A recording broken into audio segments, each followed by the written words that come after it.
하나님 말씀 또 배우도록 하겠습니다. 참으로 고마우신 하나님 감사합니다. 하나님께 예배하게 하여 주시고 또 성도들과 함께 귀한 교제 시간을 허락하시고 다시 하나님을 배우고자 하는 마음 주심에 감사합니다. 참으로 우리가 하나님을 힘써 아는 교회가 되게 하여 주시고 아는 것만큼 삶에 적용하고 하나님이 기뻐하는 자녀로 살아가게 하여 주시옵소서. 오늘 특별히 예수님의 낮아지심에 대해서 우리가 살펴볼 때 이 십자가 갖고 있는 하나님의 사랑과 은혜를 맛보는 귀한 성경 공부 시간이 되게 하여 주시옵소서. 주님 감사하고 살아계신 예수 그리스도 이름으로 기도합니다. 자, 오늘은 계속해서 중보자가 되시는 예수 그리스도에 관해서 저희들이 살펴볼 텐데요. 특별히 예수님의 사역 부분에 대해서 저희들이 이제 살펴보는 내용입니다. 낮아지심. 글쎄 예수님이 이 땅에서 어떤 삶을 살았고 어떤 사역을 감수했는지를 저희들이 생각해 보는 시간을 갖도록 하겠습니다. 자, 예수님의 낮아지심이라고 하면 어떤 의미를 갖고 있는 것 같아요? 낮아지심, 예수님의 낮아지심. 어떤 내용인 것 같아요? 어떤 내용을 품고 있을까요? 낮아지심이라고 그러면. 낮아지심. 그러니까 예수님이 원래는 뭐였죠? 높은 데에 계셨던 분인데 낮아지셨다 그러면 그 낮아지셨다라는 의미가 뭐를 포함하고 있는 내용일까요? 창조주이신 하나님이 피조물인 인간으로 그렇죠. 그러니까는 여기서 이제 그 멋있는 말이 뭐죠? 뭐 했다 그러죠? 성육신했다라는 표현을 지금 장로님이 말씀하셨고 맞습니다. 인간의 몸으로 이 땅에 오셨다라는 자체가 예수님의 뭐예요? 낮아지심이죠. 또 지금 또 중요한 단어가 그렇죠. 사실은 예수님의 낮아지심의 극치는 사실은 십자가에서 나타나고 있는 것을 보게 되죠. 그래서 예수님이 이 땅에 육신의 몸을 입고 이 땅에서 살았던 모든 삶을 표현하는 단어가 예수님의 낮아지심. 그러니까 물론 십자가도 포함되는 얘기고, 그래서 그는 이 땅에서 비천한 자의 삶을 살았고 낮아지심의 삶을 살았다라는 것을 우리가 오늘 이 성경 공부를 통해서 저희들이 생각해 보도록 하겠습니다. 그때 그 예수님의 낮아지심은 어쩌면 가장 잘 설명하고 있는 성경 구절이 하나가 있다면 제가 여기에다 기록한 것처럼 빌립보서 2장 4절에서 8절 말씀이 아닐까 생각을 해봅니다. 핸드아웃을 다 갖고 있습니다. 빌립보서 2장 4절에서 8절 우리 한번 한 목소리로 한번 읽어보면서 예수님의 낮아지심에 대해서 저희들이 좀 생각해 보도록 하겠습니다. 함께 읽죠.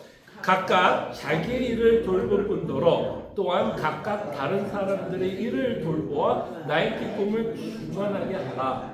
너희 안에 이 마음을 품으라. 곧 그리스도 예수의 마음이니 그는 근본 하나님의 본체이시나 하나님과 동등됨을 취할 것으로 여기지 아니하시고 오히려 자기를 비워 종의 형체를 가지사 사람들과 같이 되셨고 사람의 모양으로 나타나사 자기를 낮추시고 죽기까지 복종하셨으니 곧 십자가에 죽으시니라. 아멘. 그래서 이 구절을 통해서 어떤 단어가 나오고 있죠? 낮추시고라고 하는 단어를 통해서 예수님의 낮아지심에 대해서 살펴볼 수 있을 것 같은데요.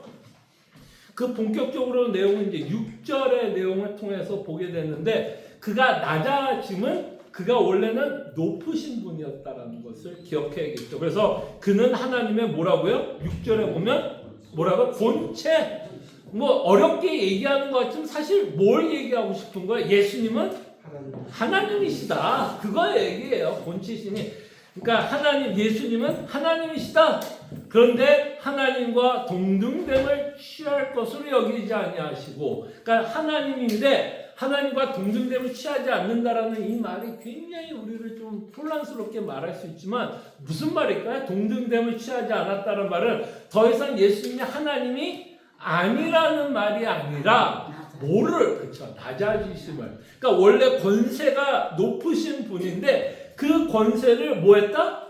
내려놓았다라는 의미예요, 이게. 그러니까 하나님과 하나님이 아니라는 말이 아니라 하나님의 권세를 내려놓으심을 뜻하고 있습니다. 그래서 그나 하나님의 본체시니 하나님과 동등됨을 취할 것으로 여기지 아니하시고, 그렇다면 그가 낮아지심의 실질적인 모습은 이제 7절부터 나오죠. 오히려 자기를 비워 뭐의 형체?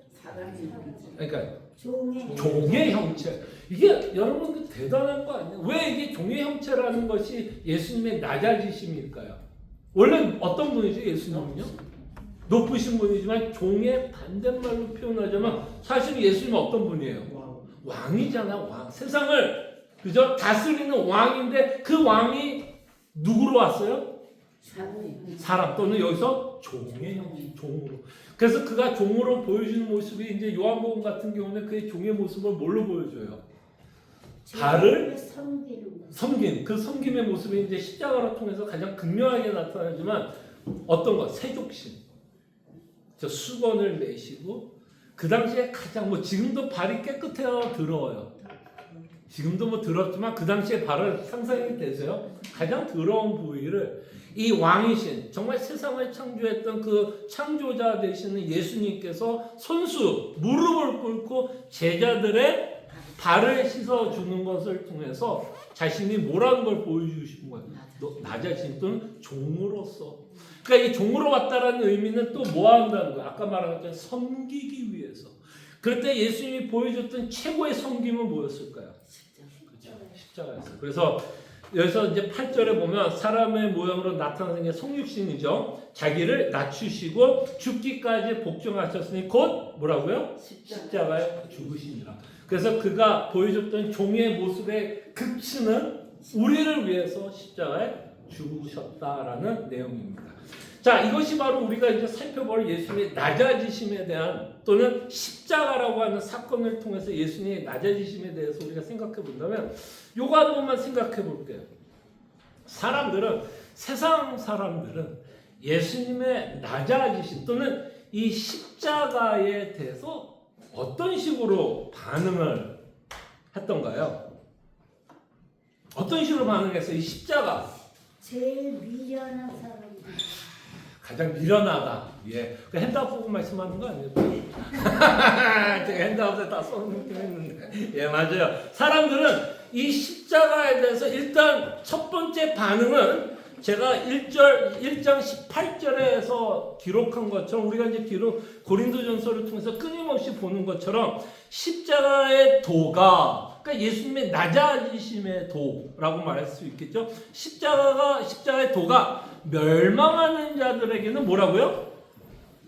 미련한 것이요, 구원을 받는 우리에게는 하나님의 능력이다라고 말씀을 합니다. 자, 그리고 22절과 24절을 통해서 조금 더 그 사람들이 미련하게 생각하고 있는 내용에 대해서 조금 더 구체적으로 사도 바울이 설명하고 있죠. 22절과 24절. 유대인들은 표적을 구하고 헬라인은 지혜를 찾으나 우리는 십자가에 못 박힌 그리스도를 전하니 유대인에게는 뭐예요? 꺼리끼는 것이요, 이방인에게는 뭐라고요? 미련한 것이로다. 오직 부르심을 받는 자들에게는 유대인이나 헬라인이나 그리스도는 하나님의 능력이요 하나님의 지혜이라 라고 기록하는데, 자, 이 구절을 통해서 우리가 좀 생각해 보고 싶은 거, 고린도전서 안에 문맥 가운데서만 대답할 필요는 없어요. 왜 사람들은 예수님의 낮아지심 또는 십자가에 대해서 미련하다고 생각을 할까요? 또는 왜 세상 사람들은 십자가를 거부하고 대적할까요? 고린도전서 안에서도 생각해 볼 수도 있고, 아니면 일반적으로 왜 사람들은 이 십자가에 대한 거부 반응을 일으킬까요? 왜 미련하다 또는 대적할까요? 세상 사람들은 세상의 부와 번위, 자기 중심적인 삶을 추구하는데 하나님의 말씀은 그 반대를 추구하기 때문에. 기도하고 마치겠습니다. 집사님이 자꾸 그렇게 다 대답하면 제가 할 말이 없어요. 어쨌든 맞아요. 자, 이게 되게 중요한 말이 뭐냐면 세상 사람들은 세상 가치관에 의해서 뭐를 추구해요? 자신의 성공과 자신의 명예와 자신이 인정을 받고 싶어 합니다. 그래서 사람들은 뭐래요? 라인을 써요. 여러분 정치하는 거를 가만히 보면 결국 뭐예요? 그 라인을 섬으로써 사실은 그 사람을 충성하는 것 같지만 어떤 사람의 라인을 섬으로써 뭐를 얻는 거예요? 사실은 본인의 유익 또는 출세를 얻게 되는 거죠. 자, 그럴 때 왜 이 예수님의 십자가는 사람들에게 미련하게 보일까요? 왜 미련하게 보이냐면 이 예수님의 십자가는요, 세상 가치관에 의하면 실패예요, 성공이에요? 철저한 실패예요. 철저한 실패예요. 어떤 사람도요, 이런 신을 믿고 싶을까요, 안 믿고 싶을까요? 자신도 구원하지 못한다라는 조롱을 받으면서 내가 믿는 신이 그렇게 죽는다 그러면 어떤 사람이 그 신을 믿을까요, 안 믿을까요? 절대로 인간은 그런 신이라면 나도 안 믿고 싶습니다. 사실 우리가 신을 믿는 건 그 신을 통해서 내가 뭘 얻고 싶은 거예요. 어떤 유익이나 어떤 복이나 어떤 성공이나 출세를 원하는 것일 거예요. 그런데 내가 믿고 있는 신이 아무런 힘이 없이 또는 죄인처럼 십자가에서 죽고 있다라 그러면 지금 말씀한 것처럼 그 십자가가 매력적으로 보일까요? 아니면 전혀 매력적으로 안 보일까요? 전혀 매력적으로 보이지 않습니다. 그래서 많은 사람들은요, 예수님의 십자가는 뭐예요? 실패한 자의 모습을 보여주고 있지 결탄코 성공한 자의 모습은 아닙니다. 그렇기 때문에 십자가는요, 그러니까 안 믿는 자들에게는 굉장히 볼품 없어요. 그리고 사실 제가 이렇게도 얘기하지만 어떨 때는 우리에게도 볼품이 있다 없다. 우리에게도 볼품이 없을 수도 있어요. 왜냐하면 우리 마음속에 정욕이 남아 있다면 사실은 우리가 요구하는 게 뭘까요? 사실 제가 기복신학 되게 비판 많이 하잖아요. 그렇지만 우리의 마음 깊은 곳에는 저만 그럴 것 같아. 우리 교인들을 보면 저만 그럴 것 같아서 저만 자수하여 광명 찾는 것 같지만 우리의 마음 깊은 곳에서는 내가 믿는 하나님 때문에 고난을 받는 것 또는 내가 믿는 것 하나님 때문에 이 땅에 출세하고 형평이 좋은 것 어느 쪽을 원할까요? 여전히 아유 그래도 2명 있네요. 2명. 아유 감사합니다. 제 면을 세워서. 그러니까 우리의 깊은 면은 우리가 기복신앙은 아니다라고 얘기하지만 우리가 정욕이 살아있는 한, 우리의 욕심이 살아있는 한 사실 은근히 뭐 하기를 바랄까요? 아유 그래도 좀 맞았으면 아유 그래도 하나님 믿으니까 그래도 이 땅에서 좀 뭐 할까 좀 잘 살고 그래도 뭐 내 자녀도 잘 되고 아무래도 그 말씀이 조금 더 듣기 좋아요 안 좋아요? 더 좋죠. 근데 맨날 예수님이 십자가에 짊어져 뭐 가난하게 살라고 얘기하는 것 같고 정욕 버려 욕심 버려 우상 버려 그러니까 우리도 불편하다 안 불편하다? 두 사람은 불편. 나머지 분들은 뭐 정욕 다 버렸으니 세상 정욕 다 버렸으니 도대체 목사님 무슨 말 하는 거야 라는 생각하지만 저를 공감해 주시는 한 분만 있어도 2명 제 와이프까지 2명만 있다면 저는 자신 있게 여러분들에게 말씀하겠습니다. 그래서 사실 우리에게도 십자가는 엄밀히 말하면 우리도 좀 불편하게 느낄 수 있어요. 화려한 영광은 아니지만 안전한 삶은 항상 야, 그치. 맞아. 안전한 삶. 근데 안전한 삶이 아니라 때로는 하나님이 우리를 어디로 끌고 가요? 안전이 아니라 그냥 고난으로 그냥 그러니 뭐 헷갈리죠, 그죠? 그러다 보니까 예수님이 제자들에게 자기를 부인하고 십자가를 짊어지는 삶이 우리도 때로는 좀 불편하게도 되는 것 같아요. 좋은 지적입니다. 또 뭐가 있을까? 왜 불편할까요? 십자가가. 왜 예수님의 낮아지심이라고 하는 이 말씀이 왜 불편할까요? 첫째는 이제 실패한 이야기고 또 낮아진다는 건 너무나 힘들기 네? 낮아진다는 건 너무나 힘들기 때문에 나 자신을 낮추는 거는 너무나 그럼요. 우리 자신을 낮추는 거야 너무너무 힘들죠. 맞습니다. 예. 제가 생각했던 또 하나의 이유는 이게 오늘 요거 정리하고 넘어가겠지만 제가 생각했던 십자가가 주는 가장 불편한 지점은 이건 것 같아요. 이 예수님의 십자가를 믿으려면 사실이 전제되는 게 하나 있어요. 뭐가 전제될 거예요? 나에 대한 뭐가 전제되어야 십자가를 믿게 돼요. 예수님의 복음을 믿게 돼요. 주의 그렇죠. 자신이 죄인이라는 걸 인정해야만 사실은 예수님이 십자가에서 하셨던 그 복음의 메시지가 들려요. 근데 문제는 뭐예요? 인간이 가장 싫은 것 중에 하나가 뭘까요? 자신이 잘못한 거를 인정하는 게 인간이 가장 괴로운 것 같아요. 그러다 보니까 예수님 시대에서도 복음을 전할 때 끊임없이 뭐 했어요? 누구와 계속 싸웠죠? 바리새인들과. 계속해서 너희들은 죄인이고 회개를 요구했던 바리새인들에게는 예수님이 전했던 복음이 그만큼 불편했어요. 가장 불편했던 지점은 다른 게 아니라 바리새인이 뭘 인정하고 싶지 않았어요. 나는 의로운 자고 율법 잘 지키면서 살아가는 자인 것 같은데 왜 네가 목수야, 야 네가 나사렛, 야 이상한 동네에서 살던 네가 왜 와가지고 내가 죄인이라고 나를 죄인 취급하느냐. 그래서 십자가가 가장 불편한 이유는 여러 이유가 있어요. 지금 다 말씀한 거 있지만 저는 인간이 갖고 있는 그 죄성, 그러니까 자신이 죄인이라는 걸 너무너무 인정하기 싫기 때문에 이 십자가를 인간은 끊임없이 거부하지 않나 생각을 합니다. 그래서 예수님이 이 땅에 오셔서 첫 번째 설교의 내용이 뭐였죠? 천국 복음을 전했지만 그 천국 복음을 전하면서 전했던 말씀이 뭐였죠? 명령이 뭐였어요? 그렇죠. 회개하라. 천국 복음을 전하지만 반드시 회개하라고만. 그 회개해야 될 때 그 회개의 내용에 반드시 들어가는 내용이 뭐예요? 내가 죄인인 걸 인정해야 되는데 인간은 그걸 못해요. 죽었다 깨어나도 못해요.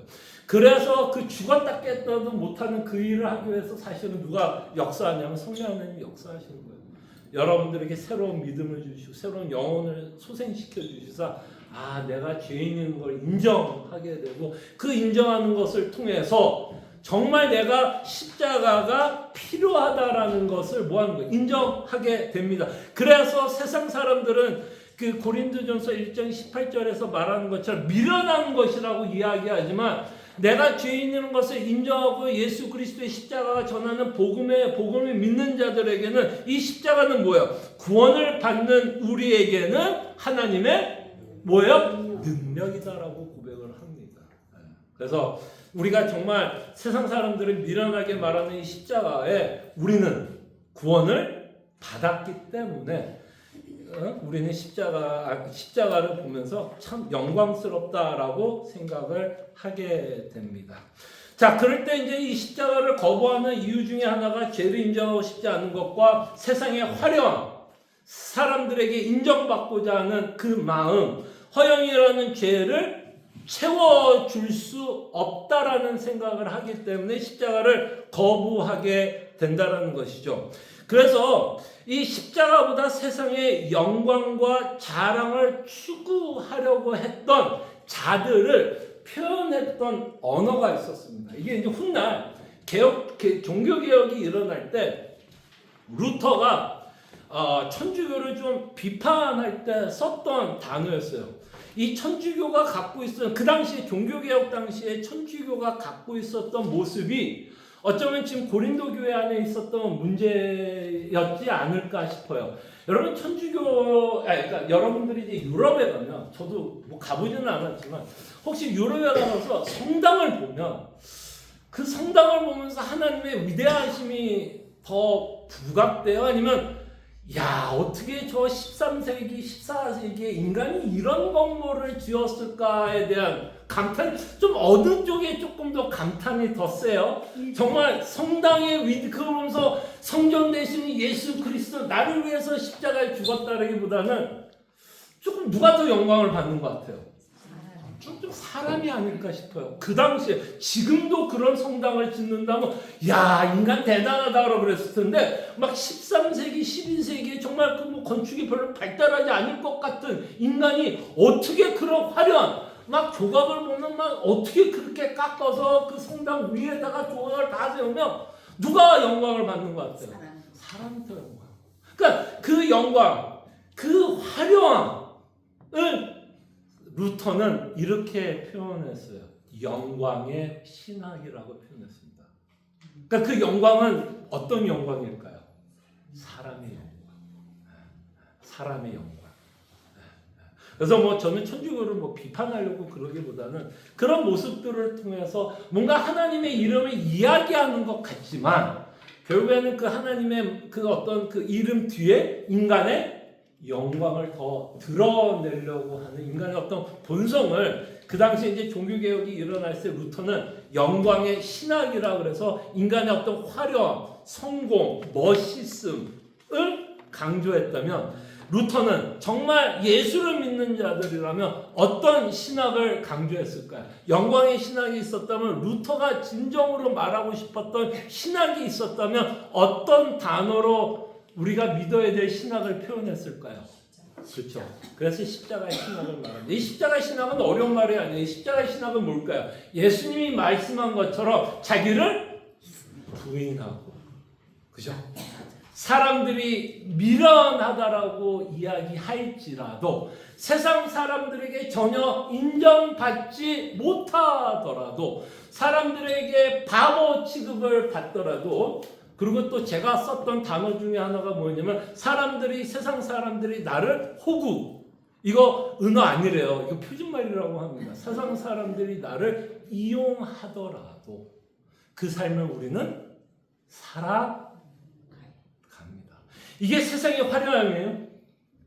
아니잖아요. 그래서 그 십자가의 신학은 정말 이 사도 바울이 말했던 그 고린도 교회에게 말했던 정말 세상 가치관에 속지 말고 정말 예수님이 가르쳐 주신 그 삶, 세상 사람들이 추구하는 그 미련함을 우리의 삶 가운데 살아내야 할 것을 말씀하고 있었다는 것. 그래서 이 영광신학에 대해서 다시 한번 생각해 보면, 자, 고린도 교회에서도 그 일이 있었어요, 없었어요? 영광신학이 있었어요, 없었어요? 있었고, 종교개혁 당시에도 있었어요. 지금도 있을까요, 없을까요? 지금도 있어요. 지금도 있어요. 이 말은 뭐냐면 인간의 본성은 변하지 않아. 끊임없이 자기를 추구하고 싶고 자기를 어떻게든 내세우고 싶고 자기 팔을 만들고 싶을까요? 안 만들고 싶을까요? 그 자기 팔을 만들어서 그 자기 파가 생기면 그 파의 우두머리는 기분 좋을까요? 안 좋을까요? 자기를 따르는 수많은 사람들이 있다면 기분 굉장히 좋겠죠. 이 땅에서 영광을 받겠죠. 그래서 그런 거에 화려함에 우리가 속는 게 아니라 십자가의 신학을 우리는 끊임없이 붙들고 살아갑니다. 그래서 우리는 오히려 사람들에게 조롱받는 일에 대해서 기뻐합니다. 그러니까 누가 나를 조롱하면 내 자존심 상의 상처 아니라 내가 정말 십자가를 짊어지는 삶을 살아가기 때문에 사람들이 나를 우습게 보는구나. 그럼 뭐 해야 돼요? 내가 바르게 잘 살고 있구나. 여러분 누가 무시한다면 화내지 마시고, 여러분들 누가 무시하면 그래 내가 예수님 믿기 때문에 사람들이 나를 무시하는구나. 오케이, 감당하겠습니다. 그래서 우리는 십자가의 신앙을 짊어지면서 살아갑니다. 자, 이 내용을 이제 그 예수님의 낮아지심에 대한 그 내용을 이제 질문과 답으로 이제 대유리문답 46번부터 이제 49번까지 살펴보는데, 뭐 저희 교인들은 이 내용에 대해서 깊이 다룰 필요는 없을 것 같아요. 이미 많은 부분에 대해서 다 정리되어 있으니까 제가 조금 읽고 약간의 해설을 갖고 이제 좀 정리하는 시간을 갖도록 하겠습니다. 자, 그리스도의 이제 2번 질문 46. 그리스도의 낮아지심, 비하 또는 비천, 낮아지심의 상태는 무엇입니까? 라고 물어보면 이제 성경을 통해서 이렇게 정리를 합니다. 그리스도의 낮아짐의 상태는 우리를 위하여 자신의 영광을 비우시고 종의 형체를 가지셔서 그의 임신과 탄생, 생애, 죽음, 그리고 죽으신 후 부활하실 때까지 계셨던 비천한 상태를 말하고 있습니다. 자, 여기서 이제 답에서 가장 중요한 부분이 뭘까요? 여러분들 알고 있는 예수님의 낮아지심에 대한 내용뿐만 아니라 정말 이 구절이, 이 답이 정말 은혜롭게 다가오기 위해서는 어떤 의미가 우리한테 확 와닿아야 될까요? 이 단어가 참 중요한 것 같아요. 우리를 위하여. 자, 여기서 우리는 누구죠? 우리는 누구예요? 예? 우리는 모든 성도. 그쵸, 성도인데 또한 우리는 성도이면서 그쵸, 죄인의 괴수예요. 괴수. 그죠? 사도 바울도 자신에 대해서 끊임없이 고백하는 게 죄인의 괴수. 그러면 이제 이 답이 정말 은혜롭게 다가오기 위해서는 이제 우리를 위하여 얘기할 때 어떤 의미로 우리는 이걸 받아들여요? 우리가 누구예요? 나 같은 죄인을 위하여. 나 같은 죄인을 위하여 예수님이 이렇게 비천해지고 낮아지시고 급기야 어디까지? 십자가까지 죽으셨다라는 거. 이것을 통해서 우리는 하나님의 뭐를 알게 되는 거예요? 하나님의 사랑과 은혜를 저희들은 깨닫게 됩니다. 네. 이거가 우리가 누군지를 깨닫지 못하는 한 이 구절은 아무 의미가 없어요. 그리고 아무 의미가 없는 것뿐만 아니라 우리가 죄인인 걸 깨닫지 못하면 이 말에 우리는 뭐예요? 거부하고 대적하게 됩니다. 그래서 우리를 위하여라는 말이 참 중요한 것 같아요. 47번 그리스도께서 잉태와 출생에서 어떻게 자기를 낮추셨는가?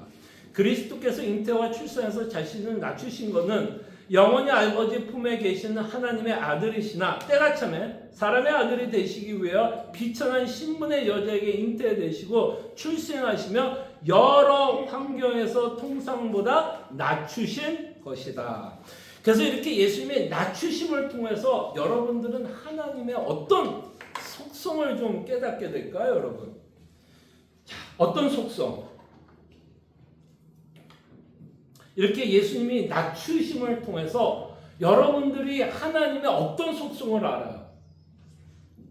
나를 위해서, 나 같은 죄인을 위해서 지금 47번은 구체적으로 예수님이 어떻게 낮아지심에 대한 내용이 기록하고 있다면 이렇게 낮아지시며 십자가에 죽으시고 있는 그 모습을 통해서 우리는 하나님에 대해서 뭐를 깨닫죠?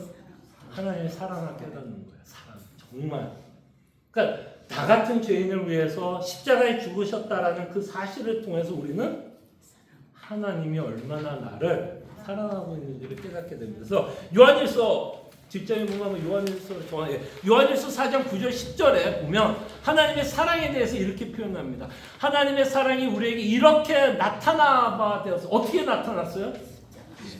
하나님이 자기의 독생자를 세상에 보내심은 그래서 세상에 보내심은 그로 말미암아 우리를 뭐예요? 살리려 하십니다. 그때 그를 보내시고 그를 살리는 과정이 예수님의 뭐예요? 그렇죠? 낮아지신 그 낮춰지는 그 삶을 통해서 우리를 살려내고 있다라는 겁니다. 그래서 사도 요한은 예수님의 십자가의 사건을 통해서 하나님의 뭐를 찬양해요? 하나님의 사랑을 찬양합니다. 사랑은 여기 있으니 우리가 하나님을 사랑한 것이 아니요 하나님이 우리를 사랑하사 우리 죄를 속하기 위하여 뭐 했다고요? 화물제물로 그 아들을 보내주셨습니다. 아멘. 그래서 여러분들과 제가 이 구절이 왜 중요할까요? 여러분 하나님의 사랑을 어디에서 우리는 객관적으로 우리는 어디에서 찾아요? 십자가에서 찾는데 제가 왜 이 내용을 강조할까요? 왜 저는 우리가 하나님의 사랑을 반드시 이 객관적인 이 십자가를 통해서 우리는 확인을 반드시 해야 된다라는 이 말을 제가 왜 꾸준히 강조하죠? 강조하는 이유가 뭘까요? 그리고 성경은 왜 하나님의 사랑을 반드시 십자가하고만 연결을 시켜서 이야기를 하려고 할까요?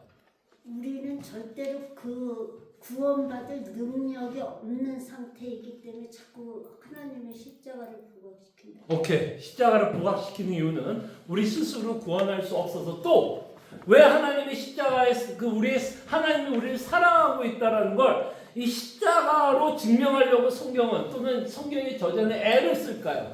다른 기준으로 확증하려고 하면 특히 우리를 기준으로 확증하려면 혼란만 쌓이고 왜 혼란이 생기죠? 어떨 때 혼란이 생겨요? 여러분들이 하나님이 여러분들을 사랑하지 않는다고 할 때 보통 어떨 때 진짜 하나님이 나를 사랑하고 있을까? 내 의심이 있어요? 없어요? 어느 때 그런 의심이 생기죠?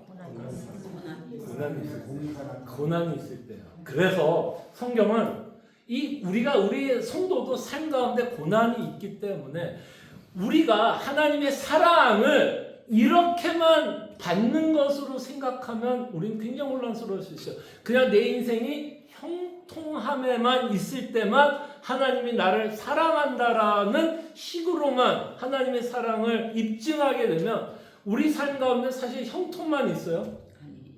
정병재 선생님 형통만 있지 않죠. 지금 힘들죠. 얼마나 이 삶이 참 얼마나 우여곡절이 많아요 우리 인생 가운데. 세상 철학자들은 99%의 불행과 1%의 희망으로 사람들은 살아간다고 하거든요. 그러니까 약간의 희망 때문에 사람들이 그렇죠. 거기에 현혹돼서 살아가요. 저희는 99%의 사랑과 1%의 불만으로 살아간다고 표현할 수 있겠죠. 그러니까 왜 성경이 왜 십자가 이런 객관성을 갖고 이야기하는 건 우리의 믿음이 흔들리지 않도록. 왜? 참 하나님께서 우리에게 고난을 허락해요. 죄송하지만 허락해요. 근데 그 고난을 허락하는 수많은 순기능이 있기 때문에 허락하는데 그 고난의 순기능 때문에 우리의 신앙이 자라나기도 하지만 고난은 또한 우리의 믿음을 엄청나게 흔들어요. 완전히 흔들어요, 고난은. 그래서 흔들릴 때는 우리는 어떤 고민까지 하고 어떻게 혼란스러워하냐면 정말 하나님이 나를 사랑할까? 진짜 하나님이 나와 함께 할까에 대한 의심 생긴다 안 생긴다? 생겨요. 그래서 성경은 우리가 잘 되고 안 되는 것을 통해서 하나님의 사랑을 확증하지 않습니다. 그럼 너무 혼란스러워. 여러분과 저는 신앙생활 못해요 그러면. 그래서 언제나 성경은 하나님의 사랑의 객관성을 확증할 때는 반드시 뭘 갖고 이야기해요? 십자가를 가지고 얘기해요. 왜냐하면 십자가만이 객관적으로 하나님이 우리에게 보여주신 사랑이기 때문입니다. 그래서 우리는 끊임없이 하나님의 사랑을 뭘로 확인하기 원하냐면 십자가. 자꾸 내가 기도했더니 하나님 응답한 걸로만 하나님의 사랑을 확증하게 되면 여러분과 저는 신앙생활 더 힘들어요. 그렇기 때문에 우리는 끊임없이 하나님 주신 사랑은 십자가, 이 낮아지심을 통해서 우리는 하나님의 사랑을 확증하게 됩니다. 그렇다면 감옥에 갇힌 사도는 뭐 할 수 있었을까요? 계속해서 사도는 십자가가 주는 그 사랑 때문에 감옥에서도 뭐라고 고백해요? 빌립보서 같은 경우에 나는 뭐 한다 그래요? 자족한다고 표현합니다. 불만 불평이 아니라 여전히 하나님이 나를 사랑하고 있음을 그는 고백하는 것. 자신이 감옥에 있으면 저 같으면은 아마 하나님이 제 믿음을 알기 때문에 저를 감옥에 넣지 않을 거예요. 감옥 넣으면 얘는 도망갈래야. 배도할래니까 저한테는 그런 시험도 안 줄 거예요. 그러나 사도 바울은 하나님의 위대하심과 그 은혜와 사랑을 알기 때문에 감옥 안에서도 끊임없이 그 사랑을 의심했다 안 했다? 안 했어요. 끊임없이 그는 십자가라고 하는 이 객관적인 사실을 통해서 하나님의 사랑과 은혜를 계속해서 체험하고 있었다는 것을 기억해 주시기를 바랍니다. 자, 48번으로 넘어갈게요. 자, 그리스도께서 그의 생애에서 어떻게 자기를 낮추셨는가? 계속해서 좀 반복되는 얘기죠. 그리스도께서 생애에서 자신을 낮추시는 것은 자신의 율법 아래 복종시키시고 그것을 완전하게 성취하셨으며 인간 본성의 공통적인 것이든 특별히 그의 비천한 상태에 수반된 것이든 간에 세상의 모욕과 사단의 유혹과 육신의 연약함과 싸우는 것이다. 그래서 예수님이 이 땅에 오셔서 낮추심을 통해서 특별히 십자가를 통해서 굉장히 중요한 말을 합니다. 이게 좀 어려울 수 있는 내용이에요. 좀 신학적인 내용을 포함하고 있는데 답이 이렇게 돼요. 그리스도께서 생애에서 자신을 낮추시는 것은 자신을 율법 아래 복종을 시켰다고 얘기합니다. 이 율법 아래 복종을 시켰다라는 말이 무슨 말일까요, 여러분? 이게 참 여기에 첨예한 이제 논란이 들어갈 수도 있고 이 율법을 어떻게 해석하느냐에 따라 참 많은 여러 가지 해석이 가능한데 이 율법 아래 예수님이 태어났다는 말이 뭘까요? 율법 아래 태어났다. 왜 예수님이 율법, 맨날 갈라디아서를 인용하고 있는 건데 예수님이 여자에게 태어나고 율법 아래 태어났다 그러면 이 율법의 의미가 뭘까요, 여러분? 율법. 죄를 지면 죽는다. 역시. 자, 요 율법이라는 이 단어가요, 성경에서는 굉장히 다른 말로도 표현이 돼요. 동의어들이 있습니다. 그러니까 여러분들이 생각하는 율법하면 뭐 하나님 주신 명령을 지키는 거, 십계명이라고 생각할 수 있지만 이 율법이라고 하는 단어가 또 다른 언어로 지금 장로님이 말씀했던 그 내용을 담고 있는 언어가 있어요. 한 언어가 뭐죠? 어떤 언어로 율법이라는 단어가 또 다른 말로 쓰이게 되냐면 약속 또는 언약이라는 단어로도 해석이 가능합니다. 그러니까 율법 아래 태어났다는 얘기는 언약 아래 태어났다라고 하는 건데, 그럼 도대체 이게 무슨 언약이냐가 이제 중요하죠. 어떤 언약, 어떤 약속에 태어났느냐는 게 이제 이게 우리가 여태까지 공부했던 어떤 신학적인 내용이기는 하지만 성경 전체에서 말하고 있는 내용이기도 합니다. 자, 그럴 때 예수님이 태어났던 그 언약은, 자, 요 단어는 우리가 조금 기억합시다. 요거는 이제 우리가 쓰는 약간 언어인데 행위 언약이라고 하는 언약 아래 태어나게 됩니다. 지금 말씀했던 게 행위 언약이에요. 행위 언약은 어렵지 않아요. 하나님께서 여러분들에게 복을 준다. 복을 줘야 안 줘요? 그랬을 때 어떤 조건으로 복을 주느냐가 그거를 설명하는 거예요. 그러면 행위 언약에서 여러분들을 복을 준다면 뭐에 근거해서 복을 줄 거예요? 행위 언약이라 그러면 죄를 지은 상태에서 복을 주는 거. 그건 이제 아마 은혜 언약을 설명하는 건데, 자, 여러분 이제 요게 조금 설명이 길어질 수 있는데, 자, 성경에서는 이제 두 가지 큰 언약이 있습니다. 하나는 행위 언약이라는 게 있고요, 은혜 언약이라고 있습니다. 이거는 신학자들이 성경에서 나오는 이 언약, 수많은 언약들을 좀 요약해서 설명하고 있는 단어라고 생각을 하면 돼요. 자, 이 언약이 갖고 있는 이 행위 언약과 이 행위 언약이 갖고 있는 의미는 어렵지 않아요. 자, 하나님이 여러분들에게 복을 준다 그래요. 복을 준다 그러면 이 두 가지 언약이 있는데 이 두 가지 언약에 의한 조건이 좀 달라요. 하나님이 은혜 언약에서도 뭘 주냐? 복을 주고, 행위 언약을 통해서도 복을 주는데, 만약에 하나님이 행위 언약을 통해서 복을 준다면 어떤 조건을 만족시켜야 복을 줄까요?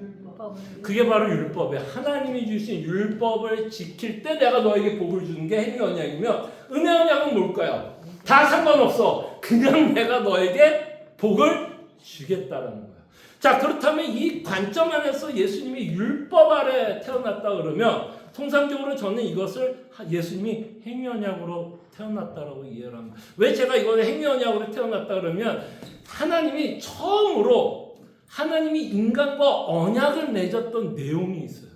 내용이 뭐죠? 하나님이 최초로 언약을 맺었던 대상은 누구였죠? 아담이었어요. 그리고 이 아담이 중요한 건, 아담은 그냥 지나가는 사람이 아닙니다. 이 아담은 모든 인류를 뭐 하는 자예요? 대표하는 자예요. 그래서 하나님이 이 아담과 언약, 약속을 하면 이 약속은 모든 인간과 약속을 한 것과 같아요. 근데 하나님께서 이 약속을 맺을 때 어떤 식으로 약속을 맺으냐면, 너가 선악을 알게 하는 열매를 먹으면 뭐 한다? 죽는다라고는 약속을 줬어요. 자, 그 약속 안에는 또 어떤 말이 있을까요? 안 지키면 죽어. 그럼 역으로는 어떤 내용이 들어갈까요? 지키면 뭔가 살 것 같은, 지키면 뭔가 하나님 뭔가 줄 것 같은 내용이 들어있는 거예요.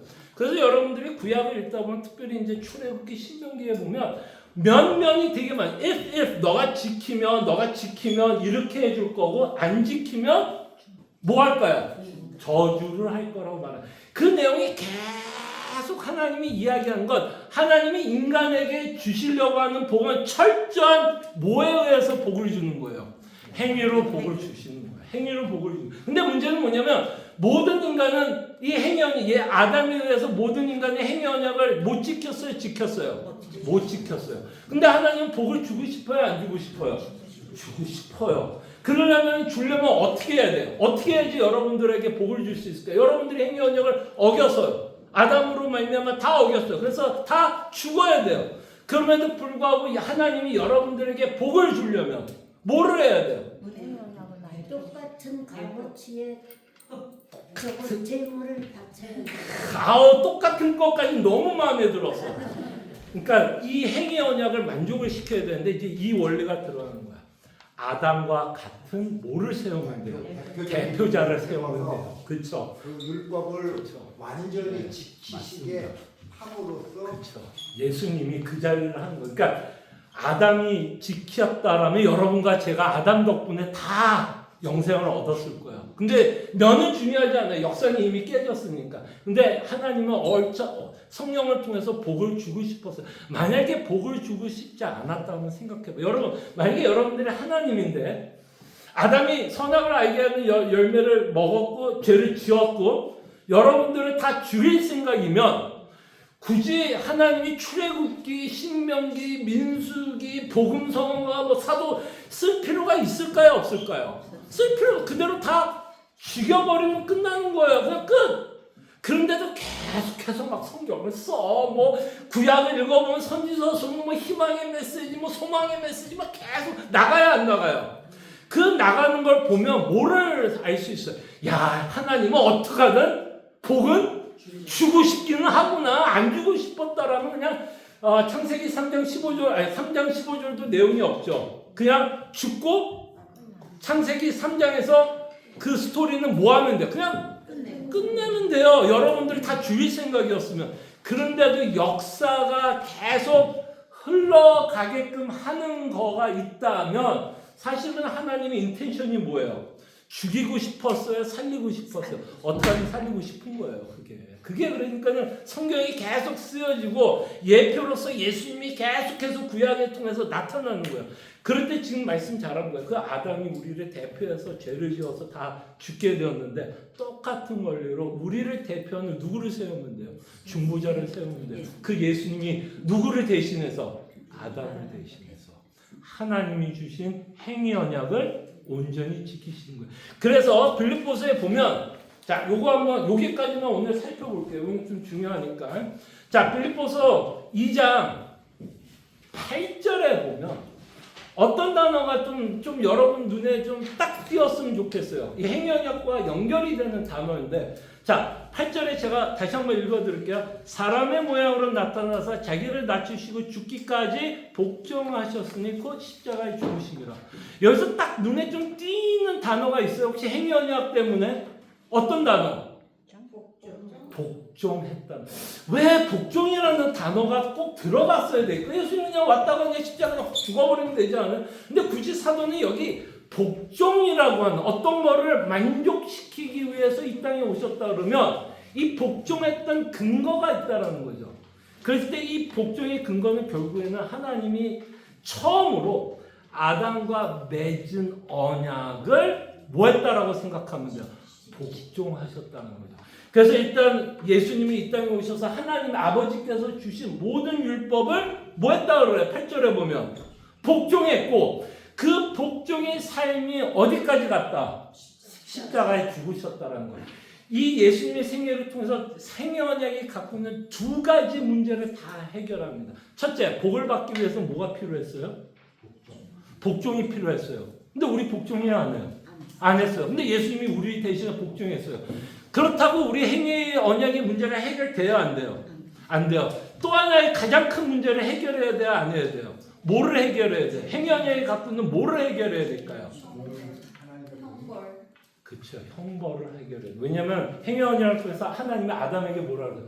너가 죄를 지으면 내가 반드시 너를 죽여야 한다는 형벌이 있으면 그 형벌 때문에 누군가는 뭐 해야 돼요? 누군가는 죽어야 누군가는 형벌을 받아. 이 형벌을 치르지 않고서는 여러분과 저에게는 구원이 없어요. 근데 예수님이 이 두 가지를 다 만족시키는 거예요.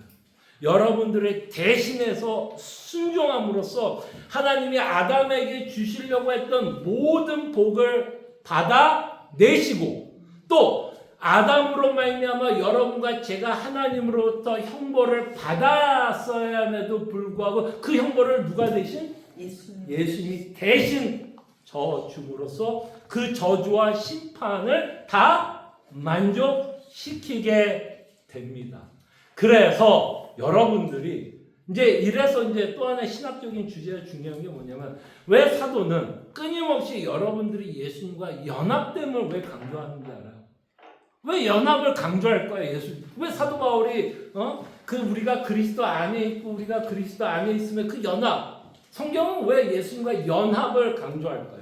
우리로서는 그것을 이룰 수 없고 예수님만이 온전히 그것을 이뤘기 때문에 우리가 예수님 밑으로 하는 그렇게 우리도 이제 그렇죠. 예수님이 다 한 게 내 거가 되려면 어떻게 돼야지 내 거가 돼요?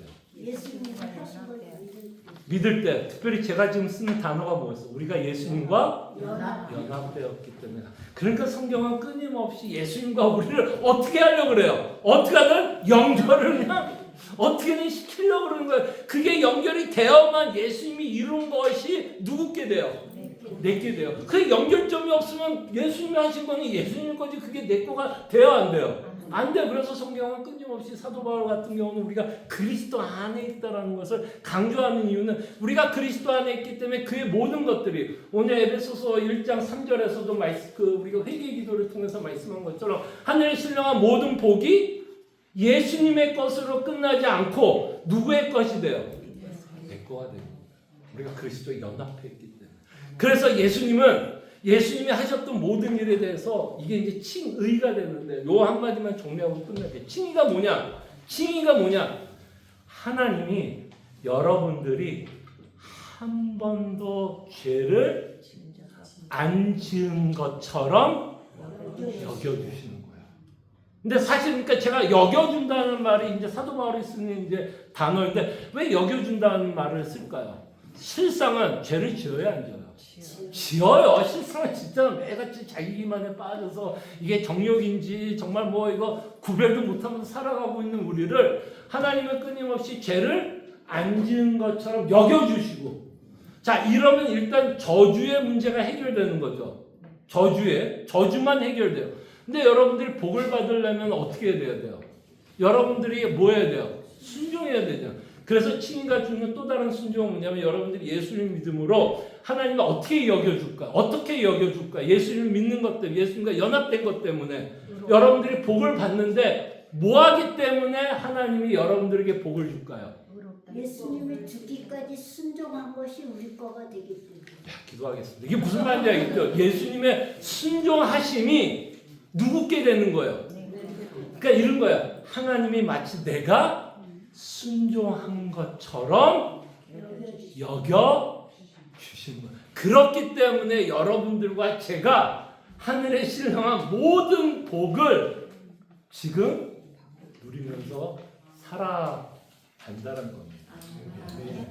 그래서 오늘 여기까지만 저희들이 좀 살펴보도록 하고 계속해서 저희가 다음 주에 계속해서 하나님의 낮아지심에 대해서 예수님의 낮아지심에 대해서 또 생각해 보도록 하겠습니다. 자, 이렇게 예수님의 낮아지심과 십자가를 생각하면 정말 하나님의 뭐가 나타나요? 능력, 구원의 능력이 나타나고 있다는 것, 하나님의 지혜가 나타나고 있는 것을 정말 우리만큼은, 그죠? 안 믿는 사람들은 할 수 없죠. 그래도 믿는 우리만큼은 정말 하나님의 지혜와 하나님의 능력을 정말 찬양하고 찬송하고 감사하며 살아가야 될 줄로 믿습니다. 기도하죠. 참으로 고마우신 주님, 세상 사람들은 십자가를 미련하다고 말하고 꺼리키고 대적하며 살아가고 있습니다. 그러나 우리는 압니다. 우리 자신이 얼마나 죄인이고 참으로 하나님의 은혜 없이 살아갈 수 없는 자인지를 알기에 예수 그리스도께서 십자가의 죽으심 사건을 통해서 하나님이 얼마나 우리를 사랑하고 있는지도 알고 그 십자가가 우리를 구원하고 있다라는 그 놀라운 복음의 메시지를 듣고 살아가게 하심에 감사드립니다. 우리가 어떤 형편 가운데서도 때로는 우리가 원하지 않는 형편, 때로는 우리를 아프게 하는 형편, 우리를 고난 가운데 있는 형편일지라도 예수 그리스도께서 십자가에 보여주신 그 사랑을 의심하지 않도록 우리의 믿음을 보호해 주시기를 원합니다. 주님 감사합니다. 예수님이 우리를 위해서 율법을 복종하게 해 주시사 우리의 저주를 다 끊어내시고 우리가 순종하지 못할 때에도 예수 그리스도의 순종하심을 통해 우리에게 하늘의 신령한 복을 우리에게 주심에 감사합니다. 범사에 감사하고 하나님께 찬송과 영광을 돌리며 살아가는 하나님의 귀한 자녀들 되게 하여 주시옵소서. 주님 감사하고 살아계신 예수 그리스도의 이름으로 기도합니다. 아멘.